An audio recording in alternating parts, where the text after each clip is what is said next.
Welcome, everyone, to the webinar Summer Reading for Everyone, Make Your Library's Club Accessible for Kids with Disabilities. My name is Denise Scott, and I am a program assistant with the Center for Equitable Library Access, or CELA.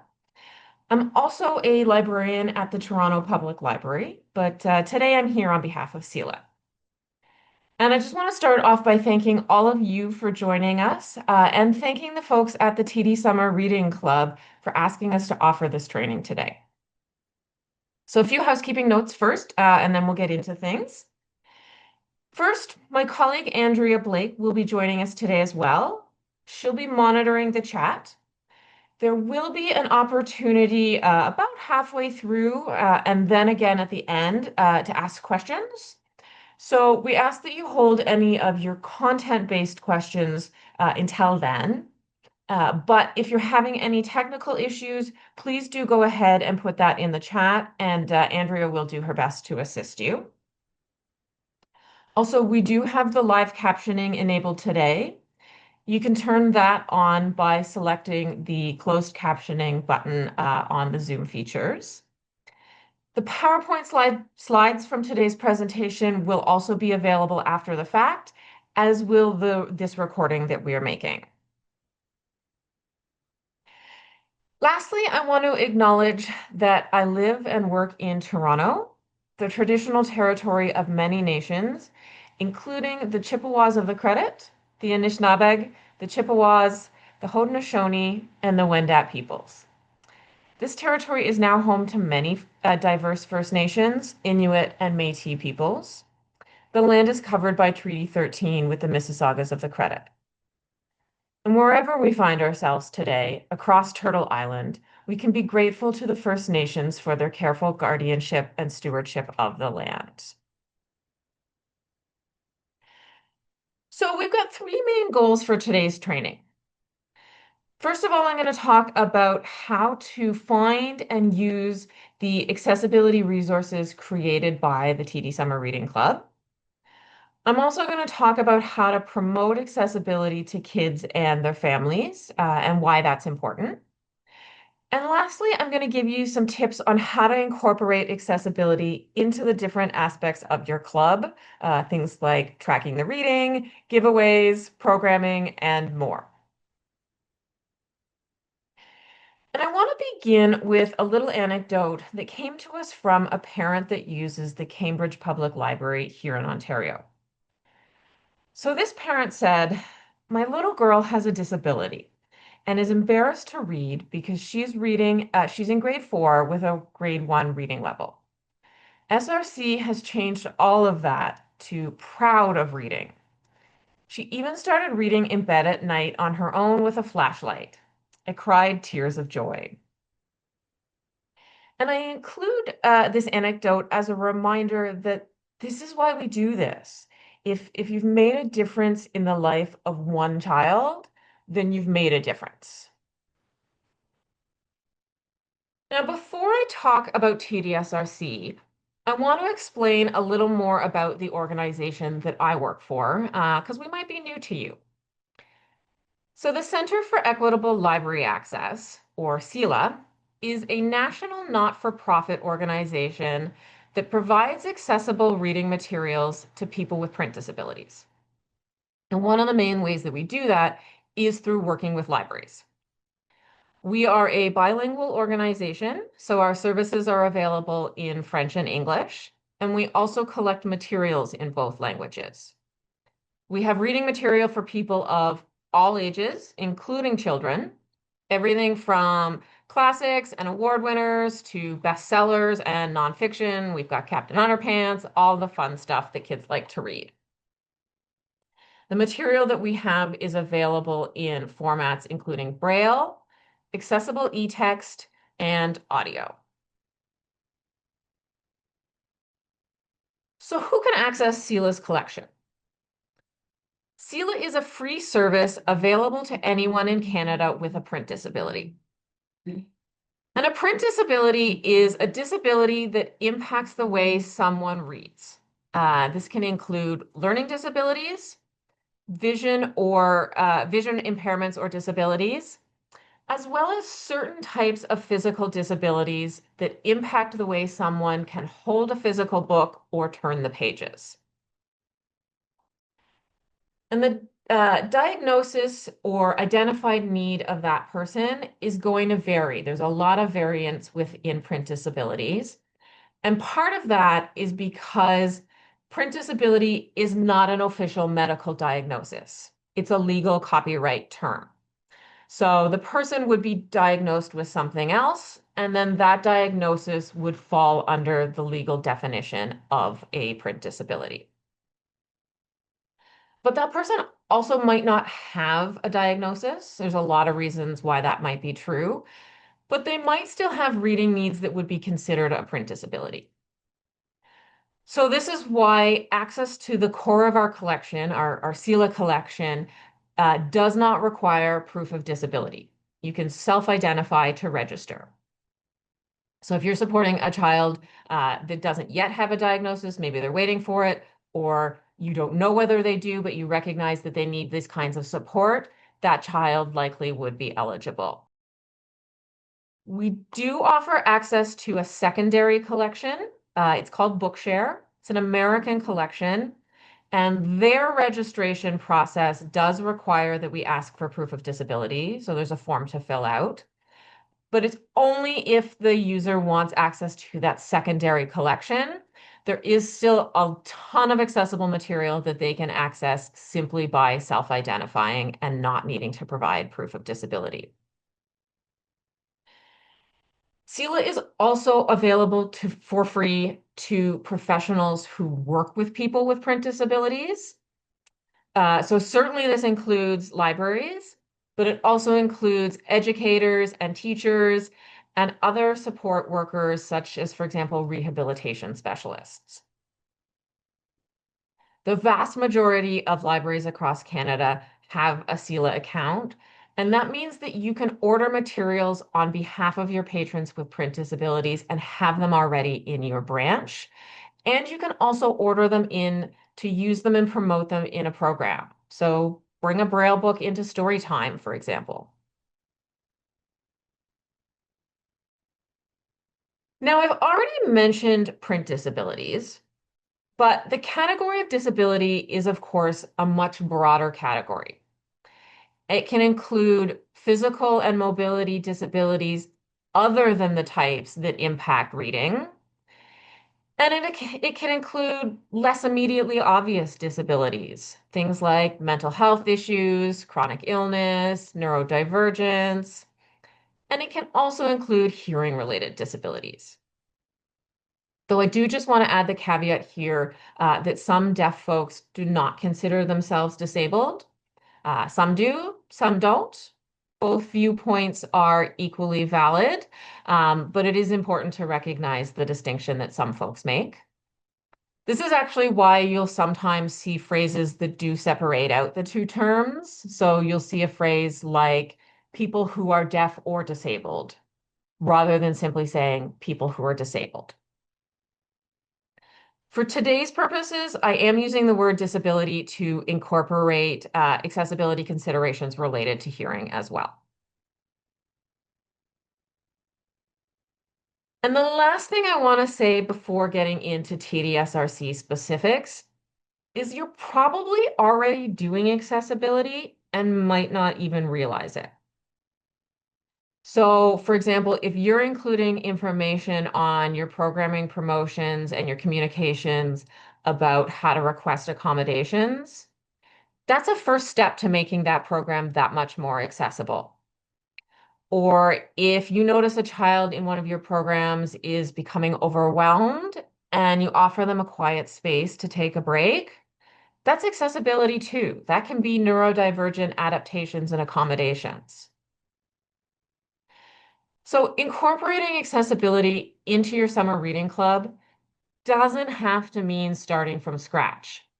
It's about building on what you're already doing and then modifying as needed.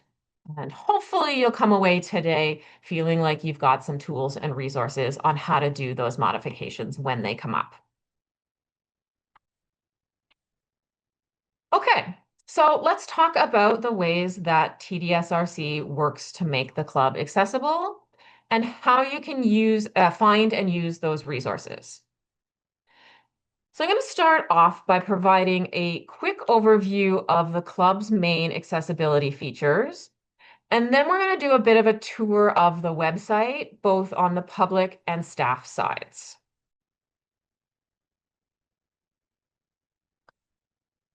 So the folks at TDSRC, in collaboration with us at CELA, as well as the CNIB, work really hard to make the club as accessible to as many kids as possible right from the start. So when something is designed to be accessible from the beginning, it's referred to as being born accessible. And for the club, that means several things, including the design of the notebooks. And I'm going to talk a little bit more about that in a minute. The website itself is designed according to accessibility standards and also offers resources for both staff and the public. The webcomic and the story walk book each year are available in audio versions. The suggested crafts and activities on the staff page include accessibility considerations. And the artwork that's used each year always incorporates disability representation. So the image on the screen here is an example from this coming summer's artwork. And it is a cartoon of a little smiling toad wearing headphones and reading on a tablet. And I think it's adorable. So we're going to switch over now to a tour of the website, and I'm going to start off with the public accessibility page. So starting from the homepage, so this is just tdsummerreadingclub.ca. To find the accessibility page, you can simply select the menu little hamburger button at the top right of the page. And this will open up that menu. And the fourth option there is accessibility. So I'm going to go ahead and select that option. And this brings us to the public accessibility page. And I wanted to make a point to include this page, not just focus on staff resources today, because we have heard from parent feedback that sometimes they either don't know that this information is available or they've had a hard time finding it. So I really encourage you to always promote this page, and you're going to hear me say this kind of thing a lot of times today, is promote this page and promote the accessibility resources when you're talking about the club. So, for example, if you're giving a parent like a little tour of the website and showing them all of the ways that their child can participate online, make sure you're pointing out this accessibility information as well. Even if you don't know or don't think that they might need this information, point it out anyway. Scrolling down the page a little is a section that provides an overview of the club's accessibility features.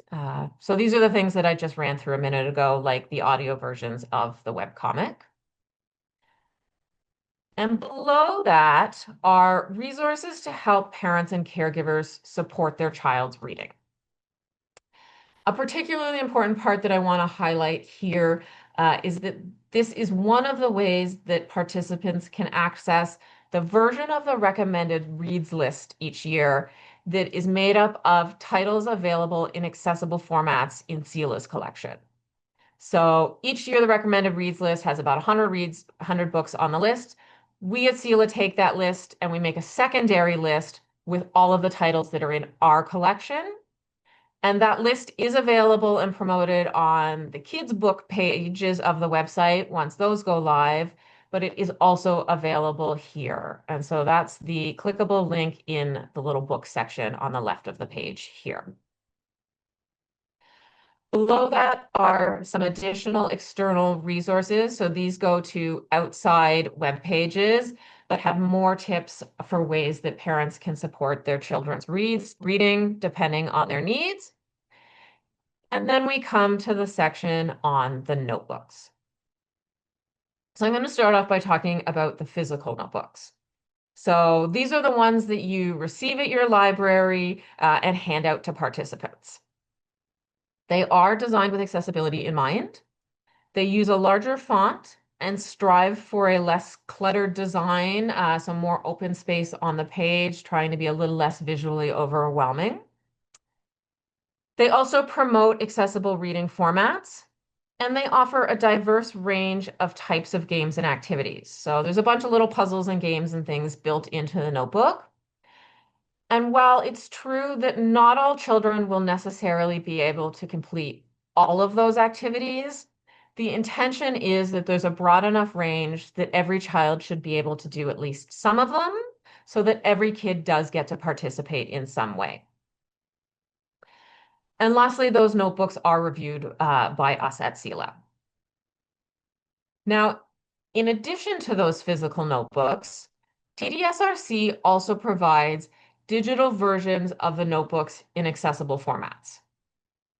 They are available for download in English, French, as well as the Quebec-specific notebooks. And the formats include an e-text version, so this is a PDF file, as well as a version in the Open Dyslexic font. Again, that one's a PDF. And there are audio and electronic braille formats as well.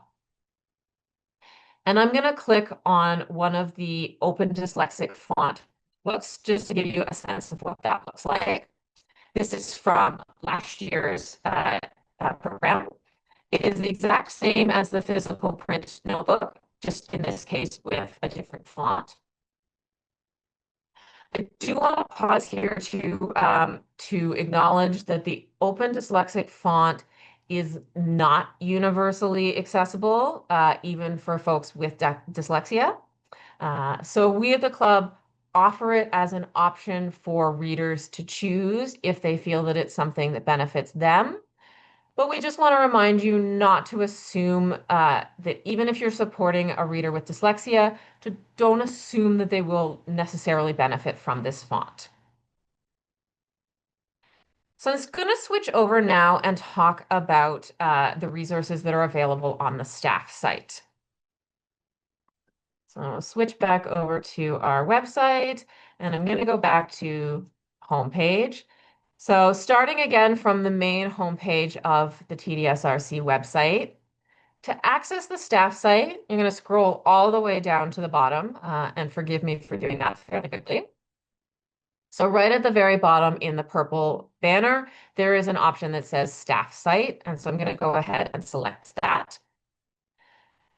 From there, again, I'm going to choose the menu hamburger button in the top right of the screen. And this time I'm going to select the option called Run the Program.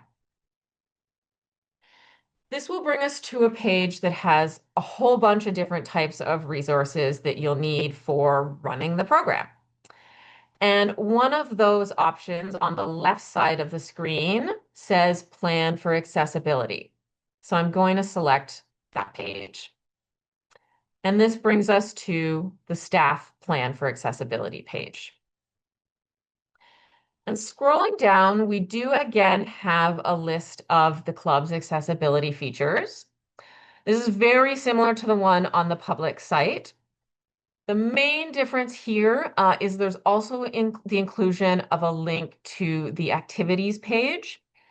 So each year the club puts together a number of suggested crafts and games and activities based on that year's theme. And each of those activities is designed to be as broadly accessible as possible, but they also include some accessibility accommodations on how to adapt each activity to a specific need. So I'm going to go ahead and select the activities link. And I'm going to scroll down and choose a random activity to show you an example. In this case, I'm choosing the activity called Where Do I Go? And forgive me again for scrolling fairly quickly, but I'm going to go right past all of the great step-by-step instructions that the club provides. And then down a little further, here is a section called Accessibility Considerations. And so it's got some practical tips on how you might adapt each specific program depending on the needs of your participants. So back to our Plan for Accessibility page. Below that list of club features, you'll also find a number of links. And these links go to kind of some sub pages, each of which contains a number of practical accessibility tips on a specific topic related to running the club.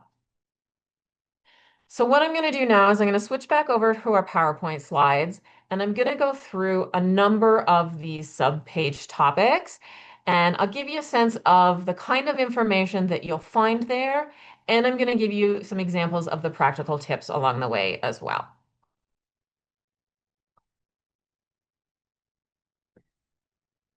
So first up is the accessible literacy page. So here you'll find tips on supporting readers who may be struggling or who may have a print disability. You'll find information on different types of reading formats. So for example, ebooks, audiobooks, Braille and print Braille. And print Braille are books that are picture books that contain both Braille and traditional printed text so that Braille readers and sight readers can read the books together. You'll also find information on decodable books, which can be a really excellent option for really early beginning readers who are struggling, especially those with dyslexia, as well as high-low books. So these can be an option for school-aged and teen readers who are reading below the level of their age peers. And you'll find some information about why graphic novels can be considered an accessible format as well. This page also contains the link to a downloadable resource guide written by us at CELA that will give you even more in-depth information about the accessibility features of all of these different formats and the types of reading needs that they can support. So it's a really handy resource. The link to it is on that particular part of the website, but I will also include a link to that resource guide at the end of today's presentation. And my practical tip for accessible literacy is to make sure you're promoting accessible reading formats. As I said, you're going to hear me say that a lot. So talk about the different formats when you're explaining the club to new participants and their grown-ups. Make sure parents know that an audiobook counts or a cookbook counts or a magazine counts. Lots of different options. And include multiple formats in your book displays. So the example of the image I have on the screen here is a display of books about fairy tales. And it does include sort of traditional printed picture books, but it also includes CD format audiobooks and playaway devices. The other thing in this image is a poster that promotes CELA's services for children. And there will be a link to that poster at the end of the presentation as well today. So make sure your patrons know that you have these formats, where to find them, and that they count as real reading. All formats are valid. The next topic on the Plan for Accessibility page are what we call accessibility mini lessons. So these are brief little PowerPoint presentations that one of my CELA colleagues presents at all of the TDSRC National Creative Committee planning meetings. And we've decided to post them here on the website as well so that all of you can access that content too. So what these are just downloadable PowerPoint presentations, just a few slides each, usually only 3 or 4 slides. They are all available in French and English, and they cover a range of topics, everything from tips for interacting with kids with disabilities to how to add captions to videos you post online. And I'm going to use the example of the registration mini lesson as a way to give you a sense of what to expect from this kind of part of the website, and I'll give you some practical tips along the way. So let's talk about how to make your registration accessible, because if folks are stuck at that part as a barrier, then they're either not going to be able to join the club or they're already going to go in with having had that difficult experience. The main thing is to keep it simple. So asking someone to fill out a form, for example, can be a significant barrier, especially true if it's a lengthy form. So keep it short, only ask the important information. If you are having them fill out a form, consider offering multiple ways to complete that form, including having them dictate the information to you and you fill it out. Remember too that having to approach a staff person to ask a question can be a barrier for some folks. So, as much as possible, try to make sure all of your signage and your promotional information includes details on where and how to sign up and then how the process of the club works. I also really encourage you to use visuals when you're conveying that information alongside the text.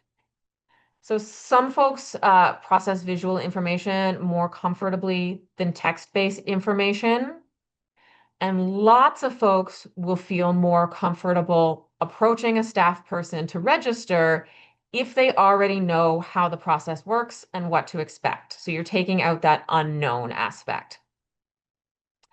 And remember too that these types of accommodations aren't just for your child participants, they're also for the grown-ups that come with those children that may benefit for these accommodations too. So the image I have here on the screen is kind of just a generic example of how to provide that combined text and visual instructions for participating in the club. So there is a simple black and white line drawing icon for each step, and then a short sentence of text as well. So the steps I have here on the screen are sign up at the circulation desk, get your TDSRC notebook and stickers, read books in any format, tell us about what you read, and earn prizes. Another important step is to make sure you're including accessibility information in the registration process. And that can be a few things. That can be including who to contact or how to contact to ask for accommodations in putting that in your promotional material. It can be if you're chatting with the parent, ask them if there's any accommodations that can make a program more successful for their kid. Again, it includes talking about the accommodations and talking about all of your accessible collections. So if you're doing one of those little kind of welcome to the club, here's how to participate, here's how to register, make sure you're talking about accessibility during that little talk as well. And lastly, offer seating. So again, if you're having a little chat with a parent or the child, or if you're asking them to fill out a form, try and offer them an option to sit while they have that interaction, because not everyone is going to be able to comfortably stand, even for a short period of time.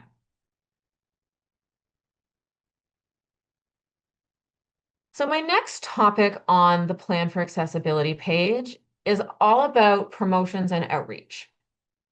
And on this page, you'll find a lot of tips how to create accessible promotional materials. That can be physical documents or online documents, things like posters and flyers and calendars, how to do kind of accessible graphic design. But it also includes tips on social media and outreach. My social media tip for today is all about hashtags. When you're using them, I really encourage you to use the format that's called camel case. So this is still a normal hashtag, but the difference is that instead of using all lowercase letters for the entire thing, you start each new word with a capital letter. And what this does is it helps screen reader technology differentiate between those individual words. And it also does the same thing for readers who are reading by sight, but may have some kind of reading related disability. It helps them identify those words as well. So my example here on the screen is hashtag Summer Reading Club.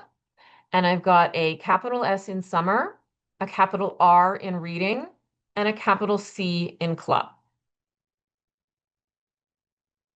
And my outreach tips for today, first off, again, I've said this, promote outreach or promote accessibility. Show parents where that resource page is. Show kids where to find the audio version of the web comic.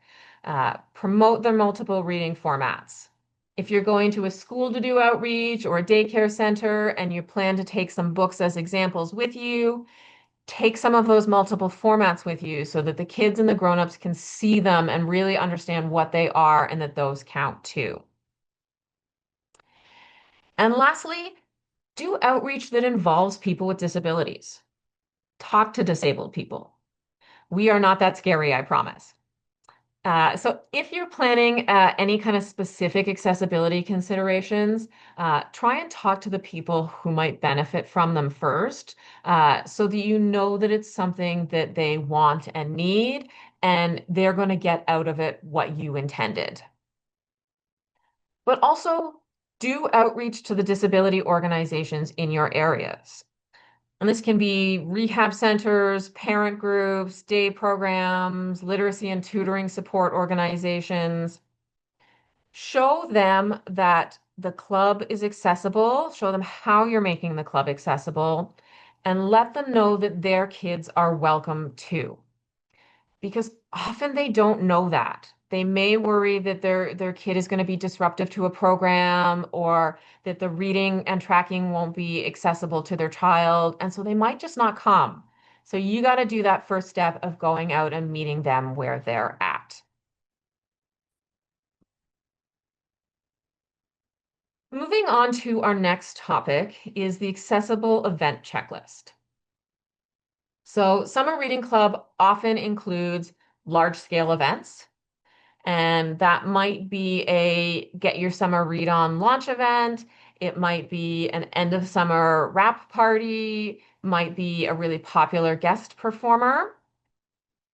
The event checklist on the Plan for Accessibility page will give you lots of tips on how you can make those events accessible for kids with disabilities. And I've got a few tips here to get you started. First off, always use a microphone. Even if you are like me and are a rather loud library staff person and can project your voice, still use a microphone. Remember that some of your participants may be hard of hearing, may have to work harder to tune out the ambient noise in the room, or they might just be sitting at the back of a really crowded, full, loud room. Next is to offer seating. And I touched on this a little bit already, but it's particularly important for programs. Not everyone, kids or adults, is going to be able to stand for long periods of time or can comfortably sit on the floor. So having seating options can be really helpful. It also can offer an important visual cue for behavioral expectations within the space. So for example, if someone is feeling overwhelmed or unsure, they're maybe a little nervous about coming to the program because they don't know what to do, they can walk into the space, see the seats, and know that they should come in and sit down. Seating can also help kids better understand and respect personal space as well, which particularly for a loud, busy event can be really important. And lastly is to offer a quiet space for anyone who needs to take a break. Uh, these big events are big. They're a lot. They can be noisy, they can be crowded. There's a lot going on, and that can be really overwhelming. So offering a quiet space makes a big difference. This can be a separate room if you have that as an option in your library. It can be a designated spot kind of in a hallway or around a corner nearby. Or it can even just be a corner in that main program room, sort of furthest away from the noise and the main action. And with these quiet spaces, do try to offer things like dimmer lighting, so sort of less harsh, reduced fluorescent lighting, and comfortable seating, just to make the space a little more relaxing. And the last main topic for the Plan for Accessibility page I'm going to talk about today is programming. And here you will find tips for programming in general, as well as ones that are specific to crafts and story time. And I'll give you a few examples of each. So the first thing is to always offer fidgets, headphones, and sunglasses. These can help participants better self-regulate within the space and cope with sensory issues. And this goes for any program, not just the programs that you're specifically targeting at neurodivergent kids. It also doesn't have to be expensive. The headphones don't have to work. They're for muffling ambient noise, not for producing sound. So you can cut the cord off old, broken over the earphones. The sunglasses can come from the dollar store. Again, they are for dimming the lights, the fluorescent lights, rather than UV protection. And there's lots of cheap ways to get fidgets. Dollar stores, you can make your own from things like pipe cleaners or strings of beads. My next tip is to use visual schedules. So this follows what I was talking about during registration. And in this case, what you would do is similarly offer an image and a short section of text that outlines each core component of the program in the order that they're going to occur. So here on the screen, I've got an example for a visual schedule for story time, and it shows the good morning song, stories, toys, tidy up, and then the goodbye song. And this type of schedule can be really helpful for patrons to know what to expect, to be better prepared for the transition moments between programs, and because it's something that you're posting rather than just saying verbally, they can also refer back to it as many times as they like. And lastly, remind kids and their grown-ups that it's okay to take a break from the program and come back if they need to.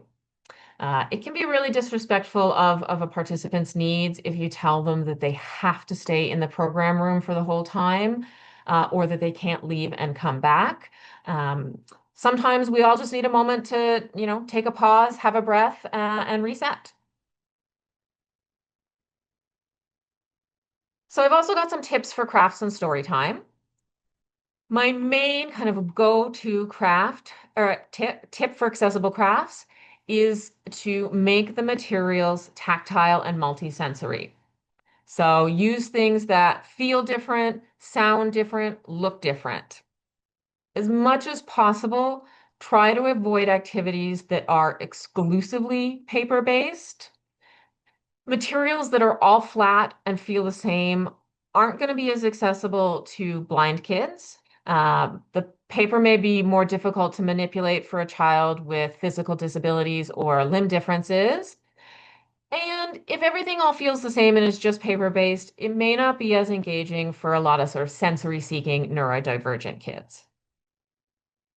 So instead, for example, instead of maybe offering kids the paper cutouts of leaves to glue on the image of a tree trunk, you can offer them artificial leaves, tissue paper to make their own leaves, maybe corrugated cardboard for the tree bark, or try going low waste and use only materials found in the natural world. So bring in dried leaves and twigs and rocks and things like that as well.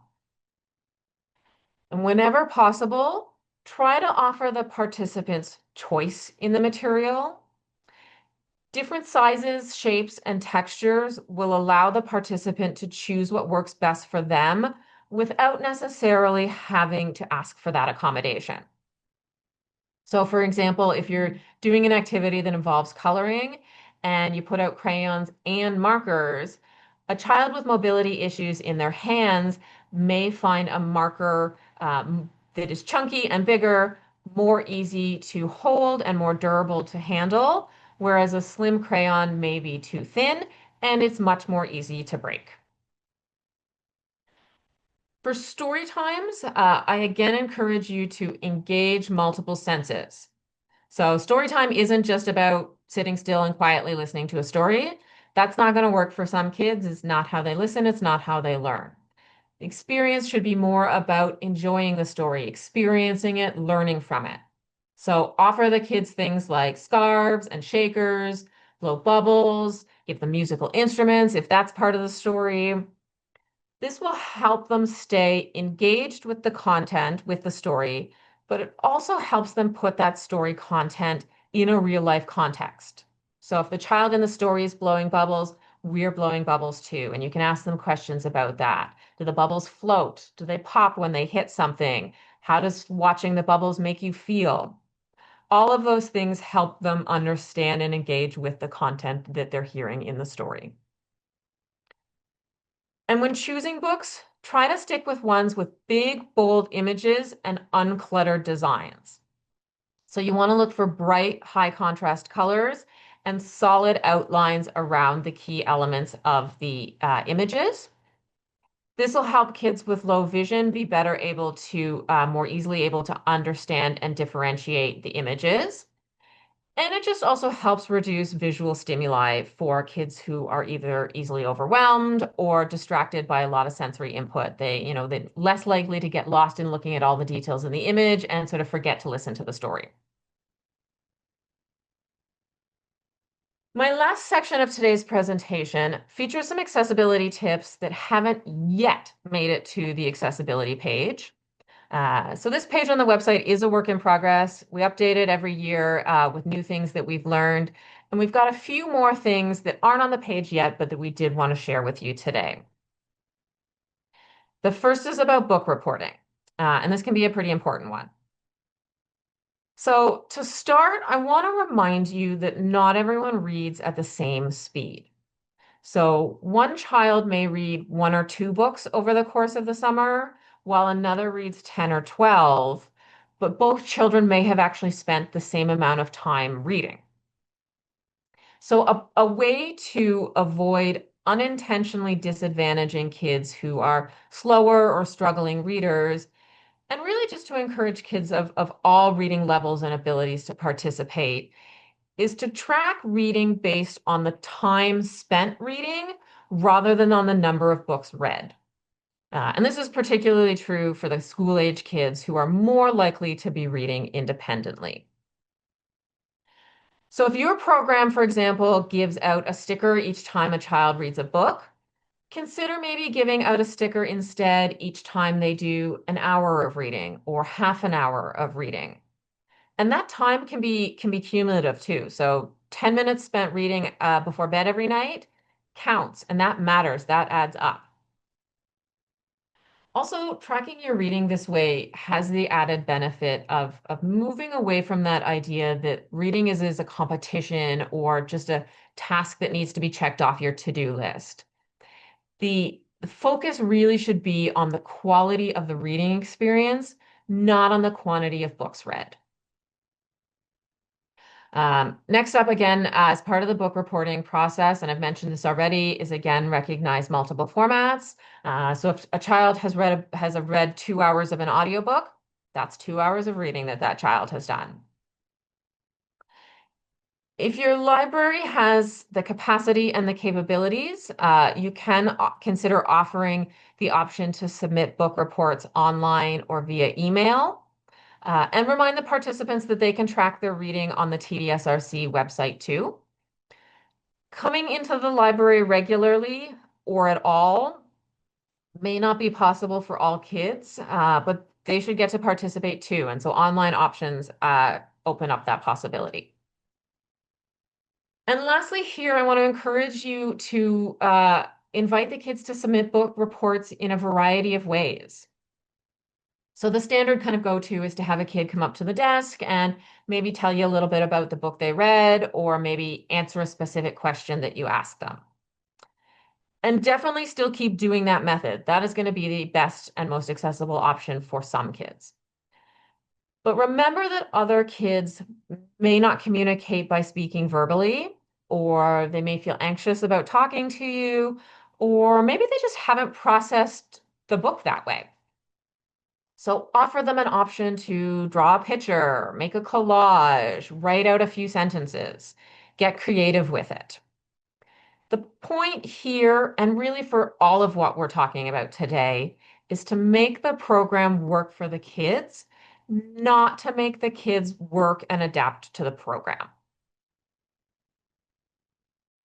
Next up are giveaways and prizes. So my tips here are just to remember, again, that your participants are going to have different levels of vision, mobility, sensory processing issues, And so having a diverse range of prizes available is going to allow them to choose things that work for them. For example, a child that reads exclusively using ebooks or audiobooks not enjoy a bookmark as much as some of the other kids will. They might just be happy to get a prize, or if they pick that prize for themselves, that's cool, that's their choice. Um, but it might not be as relevant to them as if they were reading physical print. If you're buying stickers, see if you can buy stickers that are tactile as well. So fuzzy or puffy, shiny stickers can be great as well because some kids with vision loss, many kids, in fact, with vision loss, will have some level of working vision and so can often see very bright colors or shiny things. So those stickers will appeal to them as well. Again, medium-sized prizes, things that are three-dimensional and tactile, fidgets, keychains, little 3D objects like, rubber lizards type things, are all options that can work for a variety of disabilities, including mobility and vision. Uh, for your big prizes, the go-to standards of things like t-shirts and water bottles are definitely still a safe bet for accessibility. Also, if your library does anything like offer experiential prizes, like gift certificates to a local attraction, make sure some of those options are going to be accessible and that you're considering that whether or not children or adults with disabilities can enjoy and participate in that prize as well. And lastly, I want to remind everyone that each year TDSRC and SELA offer an accessibility award to a library that demonstrates dedication to promoting and incorporating accessibility in their club that summer. So the award each year goes to one library, and that can be either in English or French speaking. The prize includes $2,000 in cash for your library. And this year, we're actually also able to offer the travel expenses for a representative from the winning library to travel to the award ceremony so that they can accept that award in person. We will be promoting the awards throughout the summer, particularly towards the end. The application deadlines are the same as all of the other TDSRC awards. So that's September 30th. But again, we'll remind you closer to the end of the summer. I really strongly encourage you to apply for this award. The image on the screen here are some staff from the 2024 winners. This was the Berks Falls Armor and Ryerson Union Public Library, which is a very tiny rural library system here in Ontario. So we want to hear from the small libraries as well as the big libraries, the medium-sized libraries. Don't feel like you can't apply because you aren't a big library with a big budget. Remember what I said towards the beginning. You're probably already doing more accessibility work than you think. You don't have to have done a major branch renovation or built a sensory room in order to win this award. If you have done that, definitely tell us about it. But we also want to hear about the outreach you did, the displays that you made. Maybe you used Lego Braille in one of your programs, or you adapted a craft for a specific child who has limb difference. We want to hear about all of those little moments that made a difference. So to wrap up, I've got three top takeaways. The first is I really encourage you all to share the TDSRC resources and everything that you've learned today with your colleagues, as well as with any volunteers or summer students that you have supporting your summer reading club program. Second is a final reminder to always be promoting accessibility options to your patrons. And third is to think inclusive. So when you plan for accessibility from the beginning, you reduce barriers and you create a more welcoming, engaging, fun experience for more kids in your communities. My last two slides are resources. So these are some ones from both TDSRC and SELA. The second one here, I really encourage you all to join. It's our Child and Teen Library Accessibility Interest Group. This is SELA's email listserv, and we ask questions, share anecdotes and resources and tips with library staff all across the country. The second page of resources are the downloadable resource guides. So I did mention earlier the one about accessible literacy and the different reading formats. CELA also has a similar guide for crafts and activities, as well as one for story time. And then lastly, the link for the child services poster. We really encourage you to post this in your children's department, put it in your book displays all year round, and especially during summer reading club, post it in any sort of resource centers that you have. Again, all of these resources are also available in French. And that's a wrap for me. A huge thank you again to all of you for joining me today and to the folks from TDSRC for hosting. I hope you've come away feeling more confident and excited about creating an accessible program. My contact information is here on the screen. You can email me at denise.scott@celalibrary.ca. So please do feel free to reach out with any questions that I don't have time for today, or if you've got a question kind of specific to your library, or if you just want to like share how you're promoting CELA or what you're doing to make Summer Reading Club accessible. We love to hear all of those stories and to be able to share them with other libraries as well.